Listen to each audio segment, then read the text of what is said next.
musicians in the room, but without producers, you know, without other folks in the background, and without photographers, you know, we probably would be out there and not be seen by the world. So I wanted to talk a little bit about music photography, go figure. You know, it's a timeless visual of your work.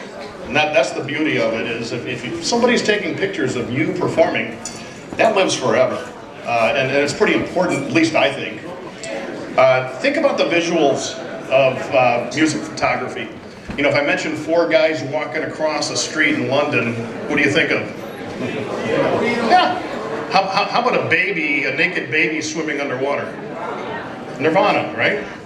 How about when Joe Del Tufo takes a picture of Hot Breakfast for their album cover?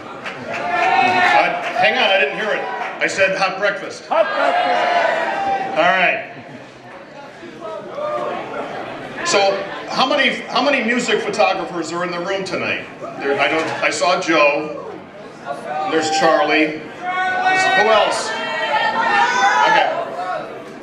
Donnie. Right here. So there's, you know, some of it, it's a small group, isn't it? Who in this room knows a guy named Charlie Gibb? Really? Wow. Round of applause. How many musicians have ever had their photograph taken by Charlie? Pardon the language, but holy shit. That number would never be there if I asked about me. You know, come on. I want to tell you a little bit about Charlie Gibb. Charlie is a good friend of just about everybody in this room, and especially to me. He's a colleague, obviously. He's a mentor to many. And when I say mentor, I don't mean a photographic mentor. I mean a mentor to a lot of musicians, a lot of young musicians. They really gravitate toward Charlie Gibb. And the bottom line is he's a terrific guy. I want to tell you, hey Mary, do you have that little visual thing that I have? No? All right, the little box? No? Anyway, it doesn't matter. I brought my childhood transistor radio tonight. Oh, she found it. Charlie and I are pretty close to the same age. Oh yeah. You know, my wife, if she only gave me one job, I'd be in big trouble if I missed it. But this is Marion. This is my childhood transistor radio.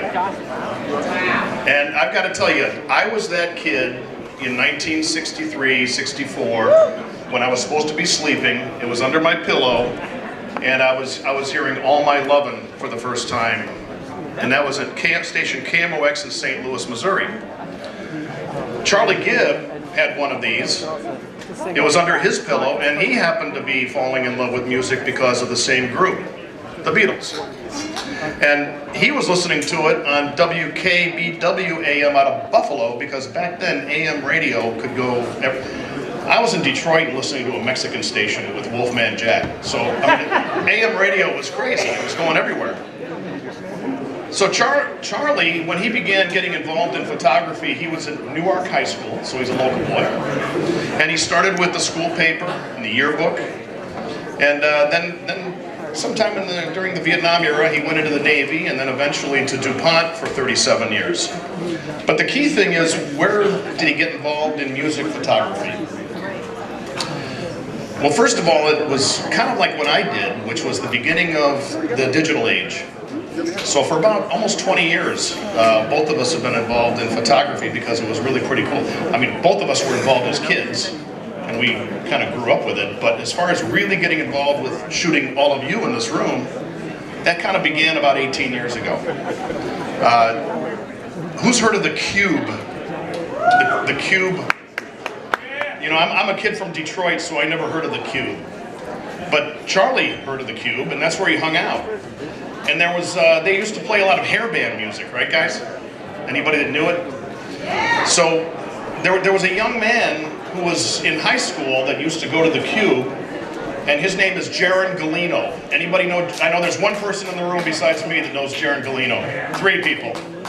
Jaron is the bass player for Mach 22, and when he was a kid, he would go to the Cube, and he saw this guy walking around with this camera, And it was Charlie. And he was just getting started with this and hanging out with these hair bands and getting to know every one of them. And so Jaron, I guess, approached him and said, hey, you know, I don't know who you are, but if you have some pictures of that band, they're my favorite. Well, Jaron sent a note that he wants me to read. Jaron is right now on tour with Tantric. Anybody that knows the heavy metal stuff, he's a local boy from Downingtown High School that is out there traveling right now on tour. In fact, he left this morning at 5 a.m. to go meet up in Kansas City. So he writes, hi Charlie, I'm beyond thrilled to hear you are being honored. I can't think of anyone more deserving. You've been by my side since the beginning of my career, and I will be with you for the rest of yours. Thank you for everything, and congratulations. By the way, Charlie, raise your hand for those that don't know you. Right here, this is Charlie. All right, how many of you folks, I can probably see who hung out at JB McGinnis. How many motorcycle folks are there? There's Cy. There's super fan Cy. JB McGinnis is a place where I met Charlie for the first time. I walked in and Mach 22 was playing there. That's a band that I'm their photographer. I spend a lot of time with them. They opened for Guns N' Roses recently, and they opened for Bon Jovi to a sold-out house. Pretty big band in the area, in the region. They actually were involved with one of the Wilmo Circus events. And I ran into them because one of the players said, hey Dan, just want to tip you off. You're here for us, but there's another photographer in the house.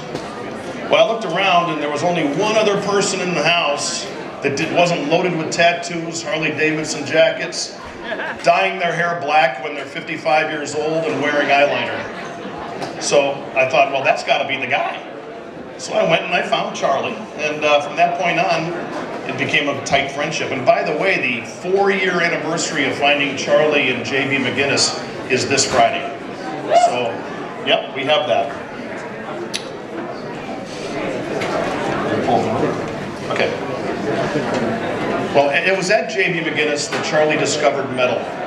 And he started going every single week at that place and ran into a guy from Australia. There was a great band there called Delacoma. Well, Delacoma Rio is in Australia. When I spoke with him, I think it's sometime by like Tuesday in Australia right now. But he sends a note, Charlie. He wrote, Charlie has long been a supporter of live music and the musicians who play live. Aside from being an excellent photographer with a keen eye, he truly cares about helping to create the environment where artistry and passion can be honed. He says, personally, I'm grateful for the warmth extended to me in both bands. I have had the pleasure of touring internationally with his positive impact. Delacoma's been throughout Europe and everywhere else, and he knows Charlie. He's from Australia. He's a big fan. Lastly, I want to talk two more notes, and then I'll let Jeremy pull the hook. So Mach 22, again, this big band that we both know so well, sends their love. Charlie has been a friend of Mach 22 since the beginning. Whenever we played in Delaware, we can always count on Charlie being there. He's been a fixture to the Delaware music scene for years, and he's been an enormous supporter for all of us. Thank you, Charlie Gibb. This one's for you. And finally, there's a group in this room. Another young group that just loves the guy, and he loves them. And the Susquehanna Floods. And those guys wrote, Charlie has been one of our most incomparable of fans. His stories, influence, sage wisdom, and photography live within all those musicians who have had the honor to meet him. Not to mention he looks pretty dapper in a Floods shirt. Congratulations, Charlie. You deserve this and much, much more for all that you've done for the local and regional musical scene. So with that, I'm going to pass this back to Mr. Mark Rogers and for a one award.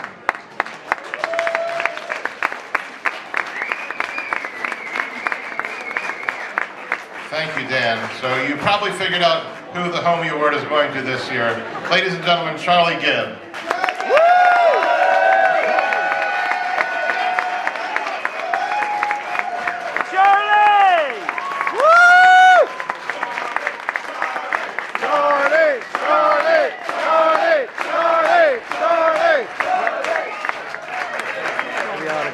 Could everyone everyone kind of stand and kind of honor Charlie here. We're going to get a picture. Joe's going to get a picture of everyone.